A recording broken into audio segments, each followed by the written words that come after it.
예, 그러면 계속해서 협박의 죄를 살펴보도록 하겠습니다.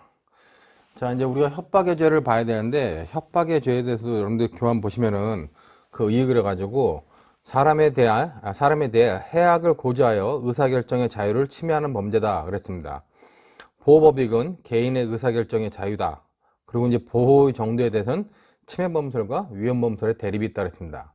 자, 우리가 협박죄와 관련돼 가지고 제가 아까 앞 시간에 설명했었는데 일반 교과서에는 협박죄, 강요죄, 체포감금의죄가 설명된다 그랬어요.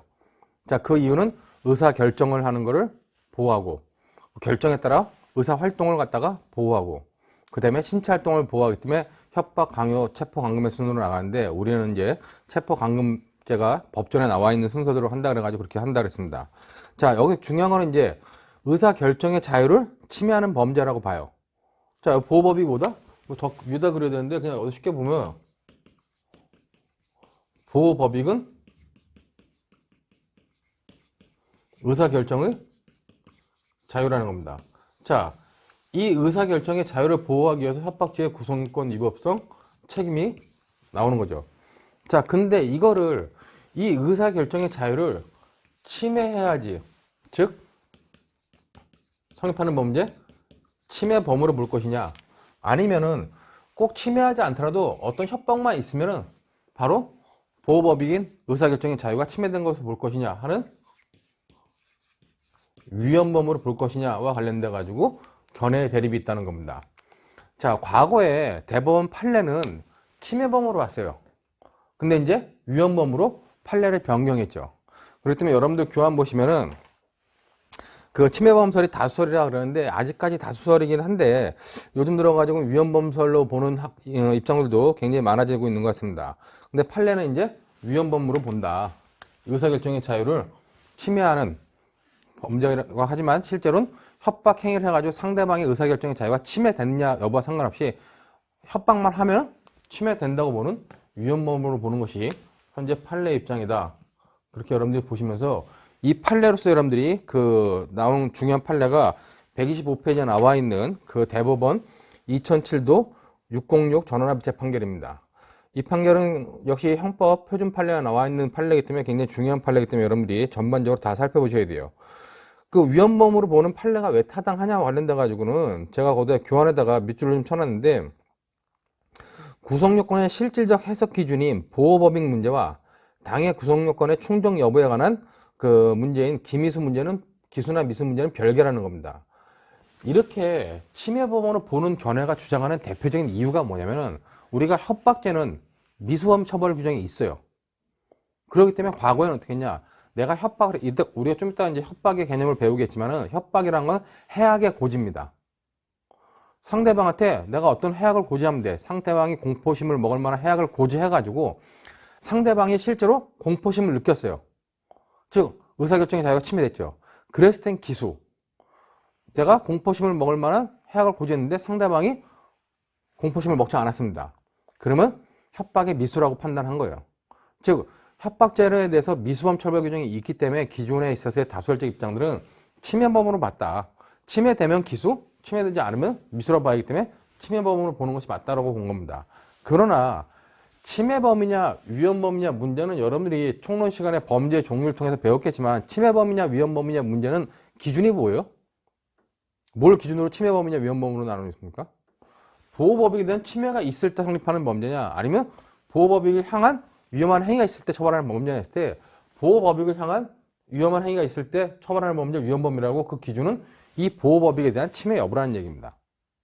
자, 그렇기 때문에 기존에 있어서의 다수결적 입장과 다르게 지금은 소설이지만 많은 유력한 견해들이 보호법익의 침해 문제와 기미수 문제는 구별해야 된다. 그렇기 때문에 판례의 입장이 타당하다고 보는 견해들이 많다는 얘기입니다. 자, 그럼 여러분들이 판례를 먼저 보시면은 그 판례와 관련돼 가지고는 그 판결료지의 다수 견해의 첫 번째 밑줄부터 나옵니다. 그 협박죄가 성립하려면 고지된 해악의 내용이 행위의 전후의 여러 사정을 종합하여 볼 때 일반적으로 사람으로 하여금 공포심을 일으키게 하기에 충분한 것이어야 하지만 상대방이 그에 의하여 현실적으로 공포심을 일으킬 것까지 요구하는 것은 아니다.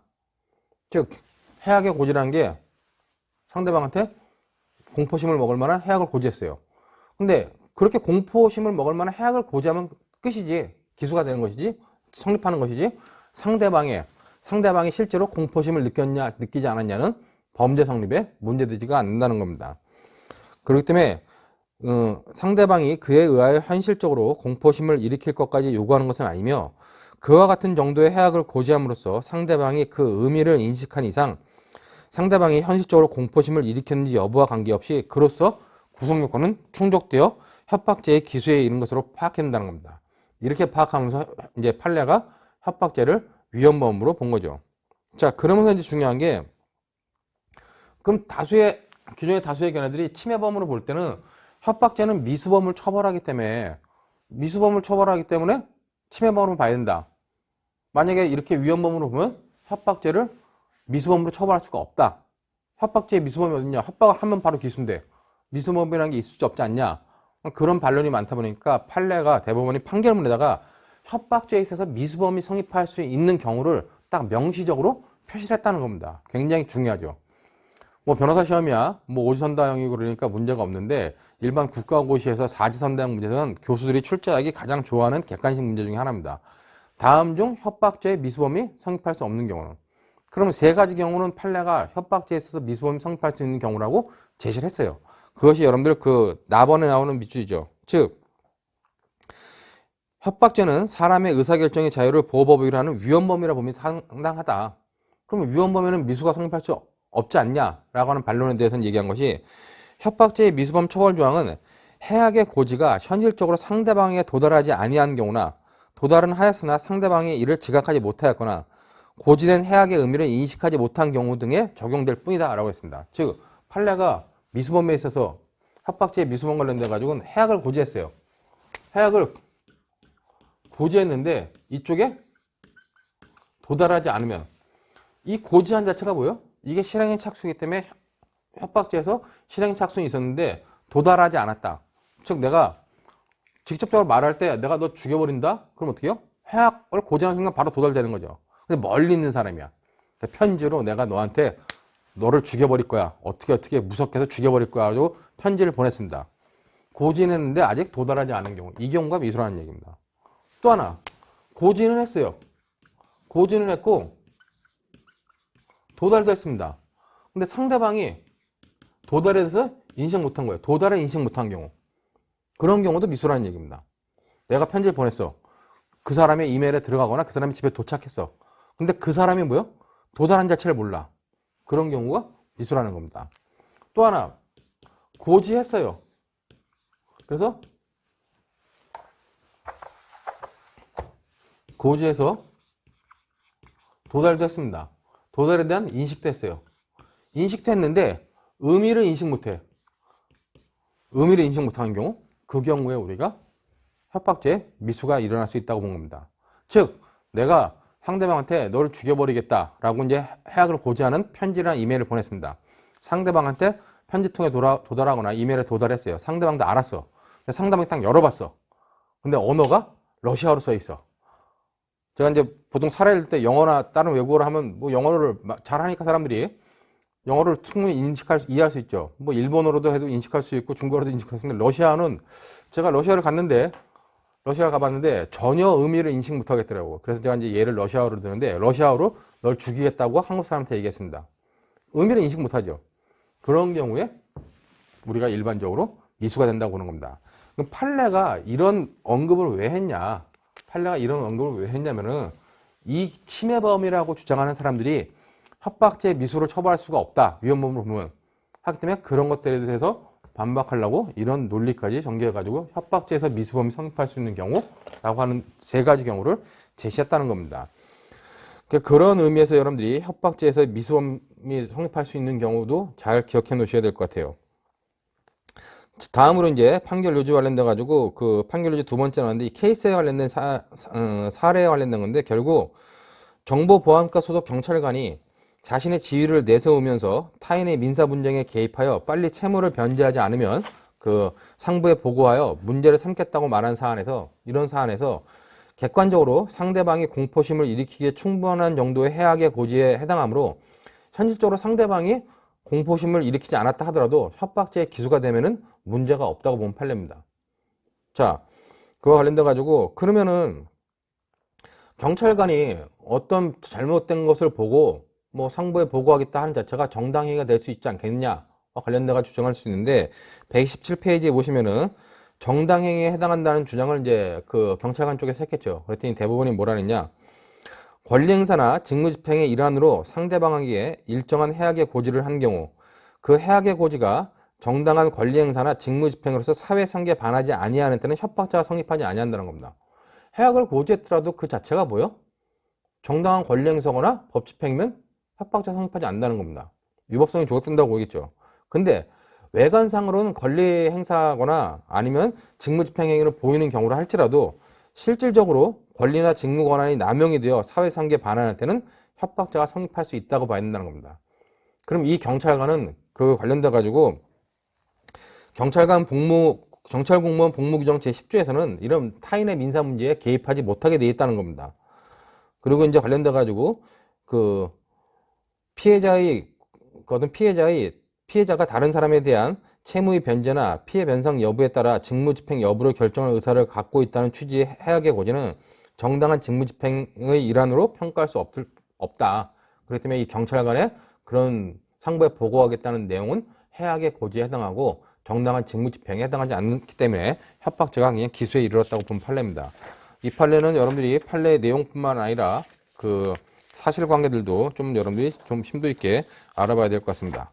자, 이 정도로 해가지고 협박죄에서의 의, 보호법익, 보호 정도를 마치고 협박죄 구성요건 체계는 굉장히 간단해요. 여러분들 129페이지에 나와 있죠. 129페이지에 나와 있듯이 협박죄는 그냥 단순 협박죄가 있습니다. 협박죄에서 가장 중요한 개념이 뭐겠어요? 협박의 개념이죠.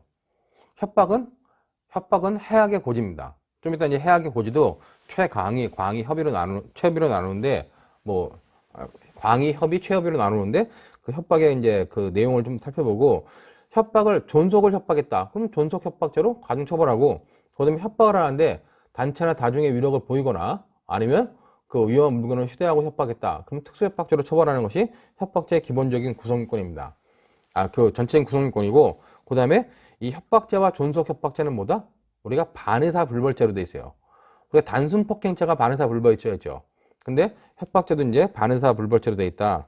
그 다음에 모든 구성요건에 미수범을 처벌하고 있는 미수범 처벌 규정이 있다는 거 여러분들이 잘 이해해 두시고 그 다음에 이제 중요한 것 중에 하나가 130페이지에 나와 있는데 물론 협박과 관련돼 가지고 폭처법상의 공동협박 그 공동협박은 제가 계속 얘기했던 말이죠. 공동상해, 공동폭행, 공동체포감금, 공동협박, 공동강요 다 존속이 포함되는 경우 그 밑에 관련돼 가지고 공동주거침입 그 다음에 뭐 공동주거침입 그 다음에 공동공갈, 재물손괴 그 다음에 그런 것들 관련돼 가지고는 우리가 기본적으로 그 뭐 존속이라는 것이 규정되지 않다. 근데 공동의 의미가 중요하다는 것을 여러분 잘 생각해 두시고 역시 폭처법의 공동 의미와 또 중요한 것이 특가법상의 보복 목적인 경우에 가중처벌한다는 겁니다. 근데 기존의 범죄와 다르게 협박죄와 관련돼 가지고는 또 하나의 특별 규정이 있어요. 그게 뭐냐? 정보통신망법. 우리가 뭐 정보통신망 이용 촉진 및 정보 보호 등에 관한 법률이라 그러는데 그 법률을 줄여서 우리가 정보통신망법이라고 합니다. 이 정보통신망법 74조 제1항 3호와 관련돼 가지고는 44조의 7 제1항 3호를 처벌을 해요. 자, 이건 뭐냐? 정보통신망을 이용하여 공포심이나 불안감을 유발하는 부호 등 영상을 반복적으로 상대방에게 도달하게 하면 어떻게 해요? 그때는 정보통신망법상의 행위로 처벌한다는 얘기입니다. 우리가 협박은 상대방의 공포심을 일으킬 만한 해악을 고지하는 거예요. 그럼 협박죄로 처벌합니다. 근데 실제로 상대방의 공포심을 일으킬 만한 그런 해악은 아니었다 할지라도 공포심이나 불안감을 유발할 수 있는 부호나 영상 등을 한 번 보내는 건 아니고 자주 반복적으로 보내가지고 도달하게 했다 하면 그때는 뭐다? 정보통신망법 위반죄로 처벌할 수 있다는 겁니다. 여기서 중요한 건 뭐다? 한 번 보내는 게 아니라 반복적으로 보낸다 하는 반복적이라고 하는 그 행위태양을 여러분들이 잘 기억해 놓으시기 바라겠습니다. 자, 그러면 이제 우리가 협박죄 이제 구성 요건을 쭉 봐야 되는데 기본적으로 협박죄와 관련돼 가지고는 협박죄 역시 주체는 몸 한 자 일반 범위이기 때문에 문제가 없다는 거죠. 자, 그 다음에 이제 객체, 행위. 자, 결과가 필요할까요? 결과는 필요 없겠죠. 그 다음에 주관적 구성요건 요소로서 고의가 있으면 성립하는 범죄다. 자, 관련돼 가지고 객체는 뭐겠어요? 객체는 사람을 협박하는 겁니다. 자, 사람을 협박하는데 여러분들 교환해 보듯이 행위의 객체는 사람이에요. 그러면 사람이라고 하는 것은 우리가 이 협박죄가 보호하고자 하는 것은 의사결정의 자유이기 때문에 이 사람은 어떤 사람이겠어요? 법인을 포함하겠습니까? 아니겠습니까? 아니라는 얘기죠. 이 사람은 당연히 의사결정의 자유가 있는 자연인을 말한다. 그렇기 때문에 자연인이 협박죄의 객체이면 별 문제가 없다는 거예요. 근데 최소한 의사결정의 자유를 가져야 되기 때문에 의사결정의 자유를 생각할 수 없는 사람들, 아까 봤던 것처럼 뭐 명정자, 정신병자, 수면자, 자는 사람, 영아 이런 사람들은 다 뭡니까? 여기서의 자연인에 포함할 수 없다는 거죠. 체포감금죄와 좀 다릅니다. 그렇기 때문에 보호법익에 따라 가지고 정신병자가 체포감금에 객찬될 수 있을지언정 의사결정의 자유를 보호하는 이 감금죄에선 정신병자는 포함할 수 없다라고 보면 됩니다. 자, 중요한 건 그러면 자연인은 되는데 그럼 법인은 어떡하냐? 법인 관련돼가지고 법인은 될 수 있겠느냐와 관련돼서 판례가 뭐라 그랬냐? 판례는 객체는 자연인만 되고 법인은 되지 않는다라고 본 것이 판례의 입장이다라는 것을 여러분들이 이해해 두셔야 됩니다. 그 판례로 나온 것이 그 130페이지에 나와 있는 2010도 1017 판결이죠. 이것도 형법 표준 판례로 나온 거, 표준 판례에 들어가 있는 판례이기 때문에 중요하기 때문에 여러분들이 잘 봐두셔야 됩니다. 자, 판시사항 보시면 첫 번째, 제3자의 법익을 침해한다는 내용의 해악의 고지가 피해자 본인에 대한 협박죄를 구성하는지 여부의 판단 기준 및 위 제3자의 법인이 포함되는지 여부를 했습니다. 자, 그와 관련돼 가지고 또 그 밑에 그와 관련돼 가지고 재판요지 1번을 보시면 재판요지 1번에 밑줄을 안 그러는데 재판요지 1번의 세 번째 줄을 보면 따라서 나와요. 피해자 본인이나 그 친족뿐만 아니라 그 밖에 제3자에 대한 법익 침해를 내용으로 하는 해악을 고지하는 것이라고 하더라도 피해자 본인과 제3자가 밀접한 관계에 있어 그 해악의 내용이 피해자 본인에게 공포심을 일으킬 만한 정도의 것이라면 협박죄가 성립할 수 있다. 이때 제3자는 자연인뿐만 아니라 법인도 포함한다는 겁니다. 그럼 법인이 객체된다는 의미 아니야? 잘 읽어보면 그게 아니죠. 여러분들 여기 잘 봐야 되는 게, 자, 갑이 을한테 협박을 해요. 협박을 하는데 이 을은 뭐 해야 된다는 겁니까? 자연인만 된다는 거예요. 법인은 안 된다는 겁니다. 자, 근데 이 협박의 내용이 갑이 을한테 해코지 하겠다, 해악을 가하겠다, 그런 내용이어도 되고, 이 협박의 내용이 다른 사람, 여기서 제3자에 대해서 해악의 내용이었다, 제3자를 해치겠다. 근데 을 입장에서는 이 제3자와 긴밀한 관계에 있어서 이 사람이 다치는 것도 이 사람이 걱정해야 되는 사람 관계에 있다. 그러면 이 사람에 대한 해악을 고지했지만 그 내용은 얘에 대해서 해코지 하겠다 하더라도 협박죄는 성립한다는 겁니다. 그때 제3자는 뭐예요? 해악의 고지의 대상인 제3자는 이때는 이 3자는 자연인이어도 상관없고 법인이어도 상관이 없다는 겁니다. 그러나 행위의 객체인 협박의 상대방은 반드시 뭐다? 자연인이어야 되지 법인은 안 된다는 의미입니다. 그러니까 이런 의미를 여러분들이 잘 생각해 두시고, 그렇기 때문에 그 재판요지 판시상 1번과 재판요지 1번을 잘 연결해 가지고 그런 의미를 이해해 두시면 됩니다. 그 다음에 이제 판시상 두 번째도 법인이 협박죄의 객체가 될 수 있는지, 갑이 법인한테 협박을 할 수 있겠느냐, 이건 안 된다는 거예요. 그렇기 때문에 여러분들 거기 보는 것처럼 그 재판요지 그 두 번째 보시면 협박죄는 사람의 의사결정의 자유를 보호법익으로 하는 범죄로서 형법 규정의 체계상 개인적 법익, 특히 사람이 자유에 대한 죄 중 하나로 구성되어 있는 바 위와 같은 협박죄의 보호법익, 형법 규정상 체계, 협박의 행위 개념 등에 비춰볼 때 협박죄는 자연인만을 그 대상으로 예정하고 있을 뿐 법인은 협박죄의 객체가 될 수 없다라고 분명히 밝히기 때문에 그런 부분에 있어서 여러분들은 잘 기억해야 된다는 겁니다. 그렇기 때문에 갑이 협박을 할 때 협박의 대상인 객체는 자연인만 된다. 근데 이 협박의 내용으로서 또 을을 해야겠다 아니면 제3자를 해야겠다 할 때 이 제3자에는 자연인도 되고 법인도 된다는 겁니다. 요 관계를 여러분들이 잘 판단해 두시면서 그 2010도 1017 판결을 잘 이해해 두시기 바라겠습니다. 자, 이 정도로 해가지고 우리가 객체에 관련된 것들을 마칠 수 있고, 다음으로 이제 협박이에요. 자, 행위는 뭡니까? 행위는 협박입니다. 자, 우리가 폭행을 뭐라 그랬어요? 폭행은 유형력의 행사라 그랬죠. 협박은 여러분들 한마디로 그냥 해악의 고지다 라고 보면 돼요. 근데 해악을 고지하는 상대방이라든가 해악의 정도에 따라 가지고 이 협박의 내용이 나눠진다는 거죠. 그렇기 때문에 여러분들 교재에 보듯이 협박이란 건 뭐다? 해악의 고지인데 단지 그 의미에 따라 가지고 광의로 쓰이는 경우가 있고 협의로 쓰이는 경우가 있고 최협의로 쓰이는 경우가 있다. 이렇게 여러분들이 판단하시면 될 것 같아요. 자, 광의는 뭐예요? 광의는 공포심을 일으키는 일체의 해악의 고지입니다. 자, 해악의 고지인데 상대방이 공포심을 야기할 목적으로 해야긴다는, 그러니까 공포심을 실제로 일으켰냐, 일으킬 만하냐, 일으킬 만하지 않냐, 그런 게 중요한 게 아니라 그냥 상대방에 대해서 말하는 모든 해악의 고지는 다 협박으로 보는 거. 그게 광의의 개념입니다. 우리가 보통 소유죄라든가 공무집행 방해죄, 아니면 특수소주죄에서 말하는 그런 협박을 갖다가 우리가 광의에서 일체의 해악의 고지라고 그래요. 여기서 일체란 말은 상대방의 공포심을 일으킬 만한 것이냐, 일으키지 않을 만한 것이냐, 그런 건 상관이 안 된다는 겁니다. 자, 그런 범죄 중에서, 그런 것 중에서 협의는 뭐냐? 협의는 상대방이 공포심을 일으킬 만한 해악의 고지다. 똑같이 해악의 고지인데 여기서 뭐요? 상대방의 공포심을 일으키는지 일으키는지 않는지는 상관없다는 겁니다. 근데 여기서 뭐요? 상대방의 공포심을 일으킬 만한 해악을 고지하면 된다는 겁니다. 이게 협의의 협박이라는 얘기죠. 우리가 대표적인 것이 협박죄, 지금 배우는 협박죄라든가 공갈죄, 그 다음에 강요죄에서 말하는 협박이 이런 협박을 말하는 겁니다.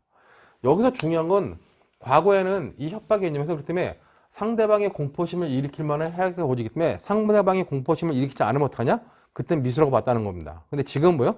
그것과 상관없이 상대방의 공포심 유발 여부와 상관없이 지금은 뭐다? 지금은 그냥 이런 해악을 고지하면 협박죄의 기소가 된다고 보는 거죠.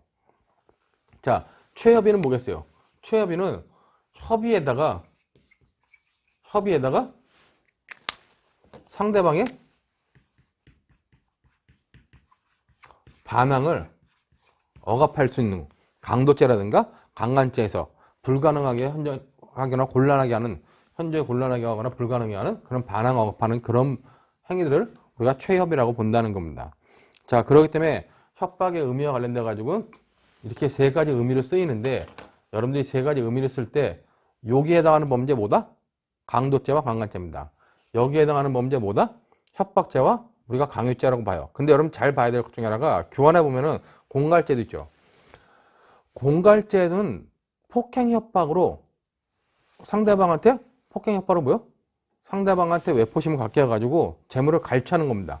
재물이나 재산상의 이익을 갈취하는 걸 공갈죄라는데 공갈죄의 수단도 협박이에요. 자, 상대방한테 공포심을 일으킬 만한 해악을 고지해가지고 고지만 하면 협박입니다. 고지해가지고 돈을 요구하면 어떻게 해요? 돈을 요구하면 이게 단순 협박이냐 아니면 공갈이냐 문제가 나중에 발생하는데 그 문제는 나중에 재산범죄와 관련된 불법영득 의사를 볼 때 여러분들이 좀 더 구체적으로 잘 볼 수 있다는 것을 얘기해드리면서 공갈죄와 협박죄의 관계도 여러분들이 잘 봐두라는 겁니다. 자, 그렇기 때문에 우리가 지금 배우는 협박, 이 협박은 뭐다? 이 협박은 상대방한테 공포심을 일으킬 만한 것이다 라고 여러분들이 생각하면 돼요. 자, 그러면 상대방한테 공포심을 일으킬 만한 해악을 고지하는 거, 그게 협박인데, 그러면 상대방한테 공포심을 일으킬 만한 해악을 고지하는 게 아니라 그냥 불만을 표시했어요. 그러면 협박이라 볼 수 있겠습니까? 그때는 협박이라 볼 수 없다는 거죠. 자, 그렇기 때문에 여러분들 교환 131페이지에 보면은 그 박스 도표 밑에 단순한 불만의 표시로 두고 보자고 말을 한 것만 가지고는 협박이라 할 수 없다는 겁니다. 그렇기 때문에 여러분들 그 밑에 뭐 또 2006년도 판례가 나오는데 2006도 546 판결이 있는데 이것도 보면은 그 뭐 해악을 고지한 정도가 아니다. 그냥 불만을 표시한 정도다. 라고 이제 판례가 판시했는데 뭐 제가 생각할 때는 좀 이렇게 이해가 안 되는 판례이긴 합니다. 여러분들 그 밑줄 친 거 말고 굵은 글씨를 봐보세요.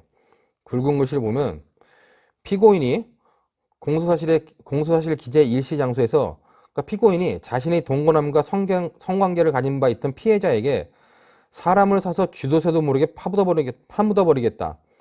너까지껏 쉽게 죽일 수 있다라고 한 말에 관하여 이는 언성을 높이면서 말다툼으로 흥분한 나머지 단순히 감정적인 욕설 내지 일시적 분노의 표시를 한 것에 불과하고 해악을 고지한다는 인식을 갖고 한 것이라고는 보기 어렵다.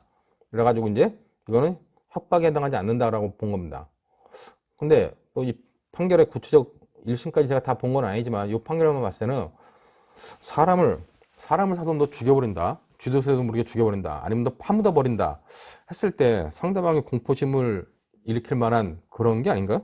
근데 이제 대법원 판례는 아니라고 했기 때문에 그 정도 여러분들이 받으시면 될 것 같고 132페이지에 보면은 그냥 뭐 언쟁 중에 야, 너 입 찢어버린다. 했을 때 입을 찢어버리려고 한 말은 주의 사정 등에 비춰볼 때 그 협박에 해당하지 않는다. 단순히 감정의 표현에 해당한다. 라고 본 거죠.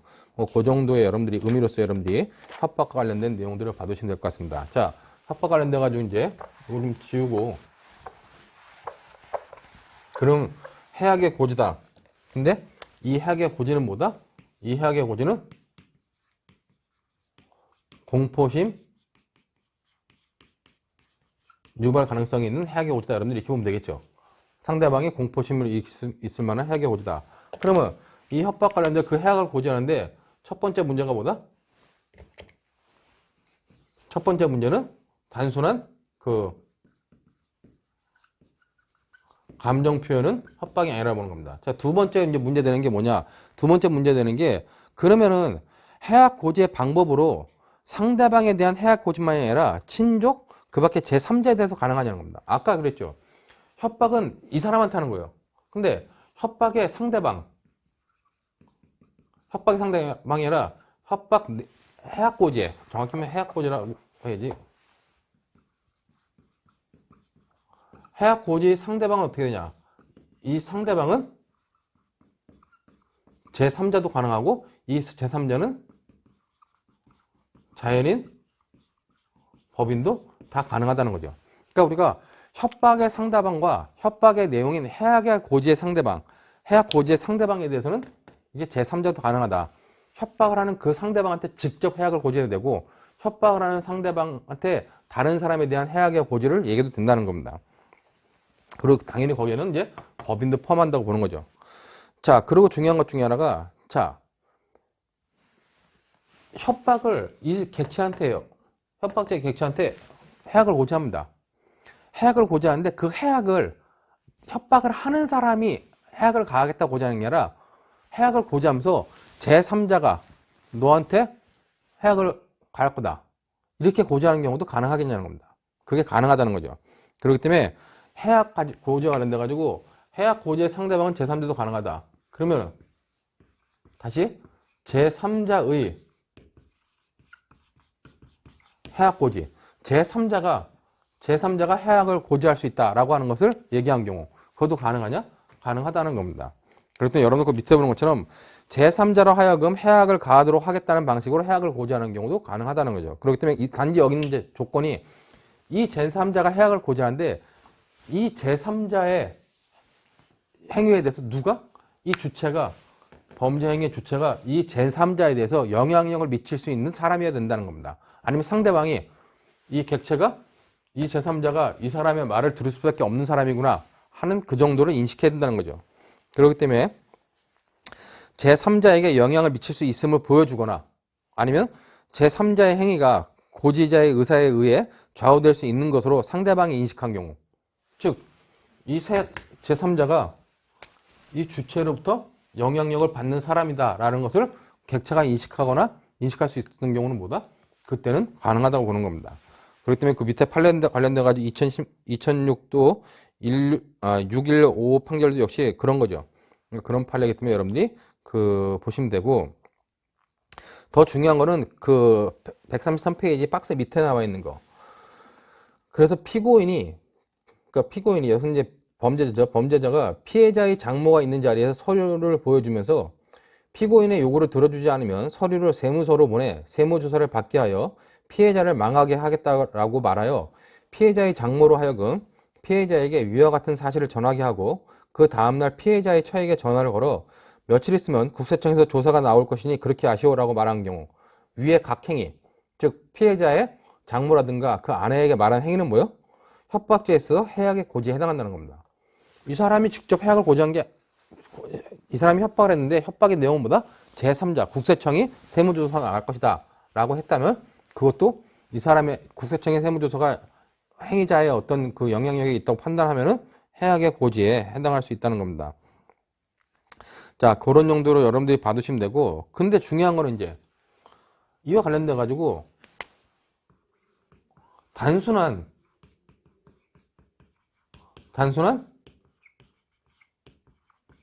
길흉화북의 고지는 어떻냐? 이건 안 된다는 거죠. 그 교재는 우리가 행위자의 지배력이 미치지 않는 해악의 도래를 고지하는 것은 협박이 아니라 경고에 해당하는데, 단순한 길흉화북의 고지? 이건 우리가 그냥 경고라고 보는 겁니다. 자, 천재지변을 내가 일으킬 수 있다. 그래가지고 너 내 말 안 들으면 내일 번개 맞아 죽을 거야. 가능할까요? 그거 가능하지 않다는 겁니다. 근데 예외적으로 뭐냐? 예외적으로 상대방으로 하여금 내가 그런 전지전능한 능력이 있다라는 것을 믿게끔 해가지고 그 사람한테 내 말 안 들으면 넌 내일 번개 맞아 죽을 거야. 이렇게 한 경우에는 예외적으로 성립할 수 있다는 겁니다. 그러나 그런 특이한 경우가 아닌 이상은 원칙적으로 되지 않는다. 그렇게 여러분들이 생각을 하시면 될 것 같아요. 자, 다음으로 이제 그러면 이제 해악에 관련돼 가지고 해악의 내용 문제가 나오는데, 자, 그러면 감정 표현하는 건 아니다. 해악 고지에 상대방은 제3자도 상관이 없다.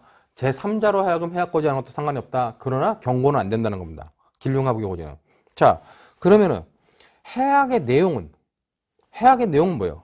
해악의 내용은 상대방이 공포심을 일으킬 만한 것이면 된다는 거예요. 쉽게 말하면 상대방이 겁먹을 수 있는 것이면 되는 건데, 그 겁먹을 수 있는 행위가 불법적인 것이어야 되냐? 꼭 그렇지 않다는 겁니다. 그렇기 때문에 그 해악 고지와 관련된 해악의 내용은 범죄가 되거나 불법적인 필요는 없어요.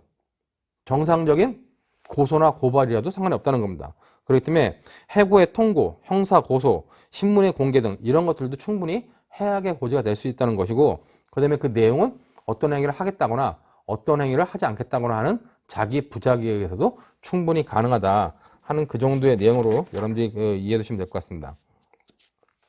자, 그렇기 때문에 이제 관련돼 가지고 해악 관련돼 가지고 그 정도의 내용들, 이 정도의 내용들과 해악 고지의 내용은 꼭 불법적인 거나 범죄일 필요는 없다 하는 정도로 이해해 두시고, 자, 그러면 이제 관련돼 가지고 이미 앞에서 한번 봤던 건데, 기수 시기. 협박죄는 미수범을 처벌하기 때문에 기수가 언제가 되겠냐? 상대방한테 도달하게끔 하면은, 상대방이 공포심을 느낄 만한 해악을 고지하면 기수가 되는 게 일반적이에요. 그럼 미수범 처벌은 언제 하냐? 아까 봤듯이 예외적으로 세 가지 경우. 고지했는데 도달하지 않거나, 고지를 했는데 도달 안 했어요. 아니면 고지했는데 도달했는데 상대방이 도달한 걸 모르는 거나, 아니면 고지했고 도달까지 하고 상대방이 인식했는데 의미를 모르는 경우. 그런 특이한 세 가지 경우에 대해서 미수를 처벌하고 있다. 그렇게 여러분들이 봐주시면 될 것 같습니다. 자, 그 다음에 주관적 요건으로 문제되는 것 중에 하나가, 자, 역시 아까 체포감금죄에서 봤지만은 행위는 협박이죠. 자, 고의는 인식과 의사가 있어야 돼요. 자, 인식과 의사와 관련돼 가지고 이 인식은 앞에서 봤지만 객관적 구성권 요소에 대한 인식이에요. 자, 이 인식만 있으면 되지, 실제로 내가 이렇게 한다는 인식만 있으면 되지 실제로 그럴 것을 실현할 실현할 의욕 정도까지도 필요하냐, 실현할 의도나 이런 인식과 의사 이외 실제로 해악을 할 실현 의사라든가 아니면 의욕, 이런 게 필요하냐는 겁니다. 즉, 여기서 말하는 인식과 의사 이외에 반드시 내가 해악을 고지하겠다는 그런 의사가 있느냐. 자기가 해악을 고지하는 것도 알고 있으면서 실제로는 나는 해악을 고지할 마음은 없었어요. 이렇게 말할 수 있는 사람이 있다는 겁니다. 그렇기 때문에 이것이 필요하냐 했을 때 판례는 이거는 필요하지 않다는 거죠. 이 정도의 인식과 이런 것들을 알 수 있는 인식과 의사만 있으면 해악은 고지된 거라고 본다는 얘기입니다. 그 판례가 134페이지부터 135페이지까지 나온 판례죠. 그렇기 때문에 여러분들 거기 보시는 것처럼 이 판례를 보면은 그 135페이지의 밑줄 치인 부분이 쭉 나옵니다. 그 밑줄 치인 부분에 첫 번째 줄에 나오고 협박죄도 협박이라 하면 쭉 나와요. 근데 이제 세 번째 줄 중간부터 보시면은 그 내용을 하고 이제 그 다음에 고지한 해악을 실제로 실현할 의도나 욕구는 필요로 하지 않는다고 할 것이다.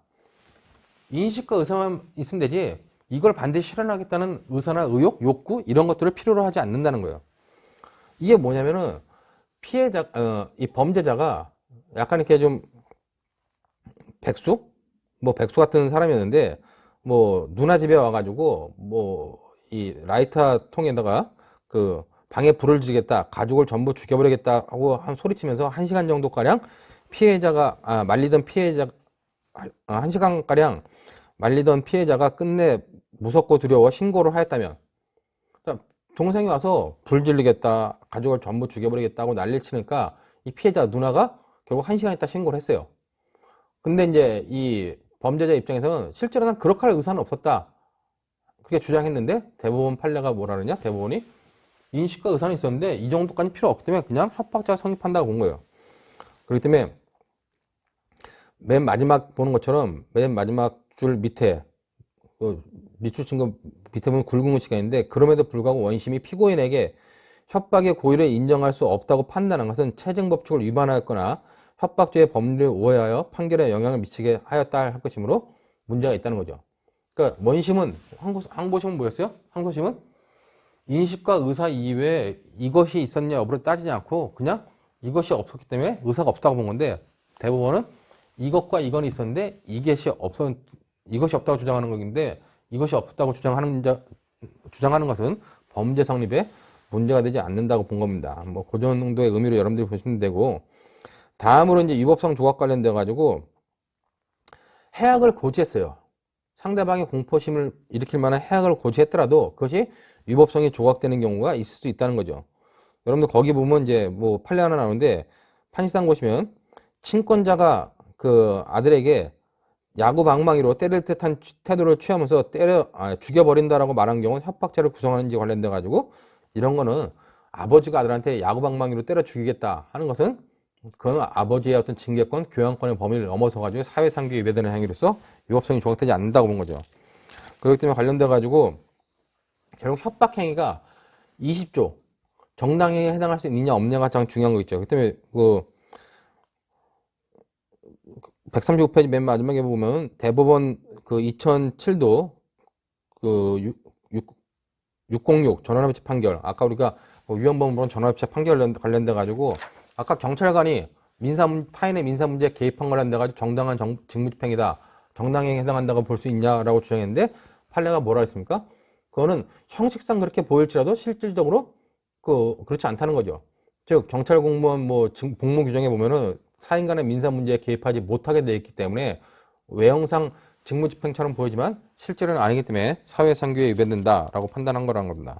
그 정도로 여러분들이 보시면 되고, 관련돼 가지고 이제 136페이지에 참조 판례들 나오는데, 첫 번째 판례 재판 요지를 보시면은 정당한 권리가 있다 하더라도 그 권리 행사를 빙자하여 사회 통념상 용인되기 어려운 정도를 넘는 협박을 수단으로 상대방을 외폭하여 재물의 교부 또는 재산상 이익을 받으려 하였다면 공갈죄가 성립한다는 겁니다. 별로 안 중요한 판례 같죠? 굉장히 중요한 판례입니다. 이게 뭐냐면은, 자, 우리가 저 뒤에 가서 배워야 될 범죄 중에 공갈죄가 있어요. 공갈죄는 뭐냐? 공갈죄는 폭행 또는 협박으로 재물 또는 재산상 이익을 갈취하는 범죄가 공갈죄입니다. 이 공갈죄는 미수범을 처벌해요. 자, 공갈죄 행위수단은 뭐예요? 공갈죄 행위수단은 폭행, 협박이라는 겁니다. 자, 그러면 이때 어떤 사람이 갑이 A한테 예를 들면 갑이라는 사람이 A한테 협박을 했어요. 협박을 했는데 협박의 내용이 뭐냐? 갚아라. 만약에 네가 갚지 않는다면 어떻게 해요? 고소하겠다. 이렇게 말한 경우나, 아니면 고소가 아니라 돈을 갚아라. 안 그러면 고소하겠다. 돈을 갚아라. 그렇지 않으면 고소가 아니라 다리를 부러뜨려 버리겠다.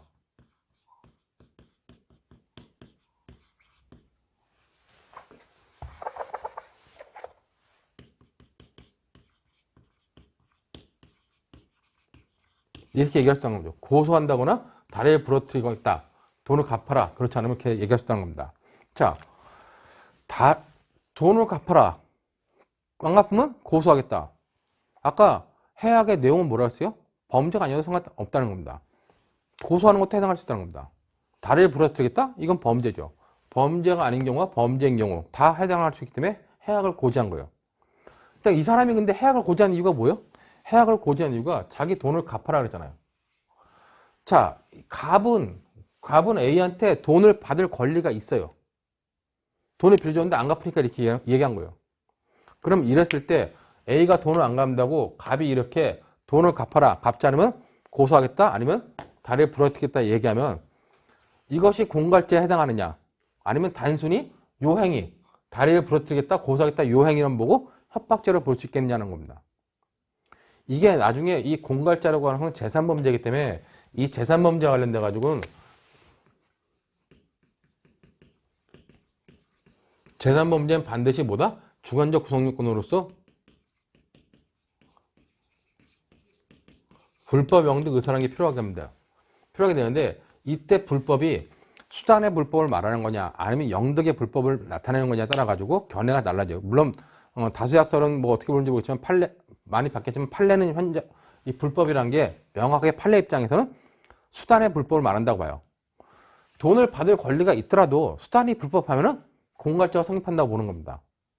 근데 영득의 불법은 받을 권리가 없는데 그렇게 얘기하면 그게 불법 영득사라고 보는 거예요. 그렇기 때문에 갑의 입장에서 판례 입장에서 보면 갑이 돈을 갚아라? 돈을 갚지 않으면 이렇게 하겠다 라고 하면 그건 뭡니까? 판례 입장에선 공갈죄 시행에 착수가 되고 얘가 실제로 돈을 갚았다면 공갈죄 기수, 돈을 안 갚았다면 미수가 될 수 있다는 겁니다. 그러나 다수약설 입장에서는 뭐다? 얘가 돈을 받을 권리가 있었기 때문에 이렇게 얘기하는 건 돈 받을 권리 문제에서는 문제 삼지 말고 이거 내용 고소하거나 다리를 부러뜨리겠다고 하는 내용만 무죄 삼아가지고 협박죄를 의율하겠다는 겁니다. 그렇기 때문에 여러분들 좀 전에 읽은 판례는 맨 마지막 줄의 맨 마지막에 뭐라 그랬어요? 그런 경우에는 공갈죄가 성립한다라고 하는 것이 판례의 입장이다. 그런 의미로 여러분들이 잘 봐두시면 될 것 같습니다. 자, 이 부분은 나중에 이제 재산범죄에 가서 불법 영득을 할 때 다시 한번 정확하게 설명할 거니까 그때 여러분들이 잘 이해해두고 요때 이렇게 문제가 된다 하는 것만 여러분들이 좀 감을 잡고 있으시면 될 것 같습니다. 자, 다음으로 이제 그 밑에 판례를 보면 84년도 판례가 나오는데 피고인이 매도인이 대리인인 위 피해자에게 위 여관의 매도 또는 명도 소송을 요구한 것은 매수인으로서 정당한 권리 행사를 할 것이며 위와 같이 다소 위협적인 말을 하여도 이는 사회 통념상 용인될 정도의 것으로서 협박으로 볼 수 없다는 겁니다. 이게 뭐냐면 여기 보면 피고인이 물건을 샀어요. 여관을 샀는데 이 사람한테 직접 산 게 아니라 이 사람의 대리인한테 물건을 산 겁니다. 대리인 위 피해자에게 여관을 대리인한테 샀는데 여관이 명도가 안 된 거예요. 그러니까 빨리 명도시켜라. 명도 안 하면 어떡한다? 명도 안 하면 고소해버리겠다고 얘기한 건데 그 정도는 뭐다? 사회통념상 용인될 수 있을 정도의 것으로 본다는 겁니다. 자, 협박을 했는데 협박의 내용이 고소를 해요. 근데 고소가 사회통념상 허용될 수 있는 수준이다. 그러면 협박죄에서 말하는 협박죄에서 위법성이 조각되는 사유로 충분히 볼 수 있다는 거죠. 그렇기 때문에 그런 내용이기 때문에 그 84년도 판례도 한번 봐두시고 그 다음에 이제 2011년도 판례 137페이지에 나와 있는 2011년도 판례를 보시면은 신문 기자인 피고인이 고소인에게 2회에 걸쳐 증여세 포털에 대한 취재를 요구하면서 이에 응하지 않으면 자신이 취재한 내용들을 보도하겠다고 말하여 협박하였다는 취지로 기소된 사안에서 위 행위가 설령 협박죄에서 말하는 해악의 고지에 해당한다고 하더라도 특별한 사정이 없는 한 사회상규에 반하지 않는 행위다. 즉 기자가 어떤 사람의 세금 포탈에 대해서 어떤 취재를 했어요. 그 사람에 대해서 뭐 반론권을 주려고 그 취재에 응해달라고 하는데 그 취재에 응하지 않았다는 겁니다. 그랬을 때 그 취재에 응하지 않았다고 바로 보도하겠다고 얘기하는 자체는 협박에 해당할지 모르겠지만 사회상규에 매달리지 않는 행위다 라고 가지고 인정한 거기 때문에 그 정도의 내용으로 여러분들이 협박죄에 대해서는 위법성이 부각될 수 있는 경우가 이런 경우가 있구나 라는 것을 이해해 두시면 되고, 자, 죄수 관련돼 가지고 이제 이 협박죄에서 협박죄가 보호하는 거는 피해자의 의사결정의 자유죠. 그렇기 때문에 일신 전속적 법익이므로 피해자의 수만큼 범죄가 성립한다. 죄수 문제에 있어서는 그렇게 여러분 보시면 되고, 다른 범죄와의 관계를 보실 때, 자, 138페이지에 나와 있는데 업무방해 과정에서 재물손괴나 협박의 행위를 한 경우 그 죄수관계 나오죠. 밑에 보면 업무방해 과정에서 행하여진 재물손괴라든가 손괴 행위가 업무방해죄에 대하여 별도로 고려되지 않을 만큼 경미한 것이라 할 수 없다. 우리가 아직 업무방해죄를 안 배웠기 때문에 그러지만 업무방해와 관련돼 가지고 그 업무방해 수단으로 재물손괴 또는 손괴 행위가 있었다. 그러면 이런 건 별도의 범죄가 성립한다는 거죠. 그렇기 때문에 원심이 피고인의 이 사건 재물손괴나 협박의 죄를 업무방해죄와 각각 실체적 경합관계에 있다고 판단하는 것은 정당하다 하는 정도로 여러분들이 보시면 되고, 그 다음에 이제 그 밑에 판례는 피고인이 슈퍼마켓 판결 요지를 보시면 피고인이 슈퍼마켓 사무실에서 식칼을 들고 피해자를 협박한 행위와 식칼을 들고 매장을 돌아다니며 손님을 내쫓아 그 영업을 방해한 행위는 별개의 행위라는 얘기예요. 그렇기 때문에 관련돼 가지고 피해자를 협박하고 다른 사람들 쫓아가지고 영업을 방해한 행위는 보호법익이 다르기 때문에 그 별개의 행위로 본다 하는 정도의 내용을 여러분들이 이해하시면 될 것 같습니다. 자, 이제 마지막으로 반의사 불법죄 문제가 나오는데, 제가 아까 얘기했었지만은 협박죄와 관련돼 가지고는 협박죄와 존속 협박죄는 뭐라 했습니까? 단순 폭행죄와 똑같이 반의사 불벌죄라 했죠. 그렇기 때문에 피해자의 그 불벌의 처벌 불원의 의사표시가 있으면 처벌하지 못하는 범죄다라는 겁니다. 자, 근데 중요한 거는 아까 협박죄는 역시 폭처법상의 공동협박죄가 성립한다 그랬죠. 자, 그러면은 단순 협박, 반의사 불벌죄예요. 그럼 공동협박은 폭처법상 공동협박도 반의사 불벌죄일까요? 그건 당연히 아니라는 겁니다. 그렇기 때문에 여러분들 거기 보면 폭처법 3조 1항에 해당하는 범죄에 관련된 범죄에 관련돼 가지고 형법상의 반의사 불벌죄가 적용되냐와 관련돼 가지고 적용되지 않는다. 그렇기 때문에 단순 협박만 반의사 불벌죄이고 폭처법상의 공동협박은 반의사 불벌죄가 아니다. 그 정도만 여러분들이 이해해 두시면 될 것 같습니다. 자, 다음으로 밑에 폭처법상의 야간 협박죄 여부 나오는데, 이건 야간 협박죄 여부는 이미 옛날에 위헌 판결을 받아가지고 없어졌으므로 좀 필요 없는 내용이다. 그렇게 보시면 되고, 협박죄에서 마지막으로 이제 특수협박이 있다 그랬죠. 특수협박, 항상 특수자가 붙는 건 뭐다? 단체 또는 다중의 위력을 보이거나 위험한 물건을 휴대하고 협박하는 경우입니다. 자, 그렇기 때문에 여러분들 특수협박죄 보면 2002년도 판례가 나오는데 판결 요지 두 번째 봐보세요. 피고인이 공기총에 실탄을 장전하지 아니하였다고 하더라도 범행 현장에서 공기총과 함께 실탄을 소지하고 있었고 피고인으로서는 언제든지 실탄을 장전하여 발사할 수도 있으므로 공기총이 위험한 물건에 해당한다. 그러므로 공기총과 실탄을 가지고 협박했다면 뭐예요? 그건 특수협박이 해당할 수 있다는 거죠. 그렇기 때문에 거기 보면 그 이유로 보면 피고인이 승용차 트렁크에서 공기총 구경 4.5mm 독일제인 다이나 54라고 그러는데 공기총을 꺼내어 피해자를 향해 들이대고 피해자를 협박한 사실을, 실제로 공기총에는 총알이 없었다는 겁니다. 총알은 따로 가지고 있었다는 거죠. 하더라도 그거는 공기총 자체가 위험한 물건에 해당하고 특수협박에 해당한다라고 볼 수 있는 판례이기 때문에 그 판례까지 여러분들이 보시면서 협박죄와 관련된 내용을 잘 정리하시기 바라겠습니다. 자, 그러면 이 정도로 해가지고 협박죄와 관련된 내용을 좀 마치고 잠시 쉬었다가 나머지 부분, 강요죄는 이렇게 1시간씩 안 가겠지만 강요의 죄도 우리가 좀 봐야 될 부분이기 때문에 강요죄는 쉬었다 보도록 하겠습니다.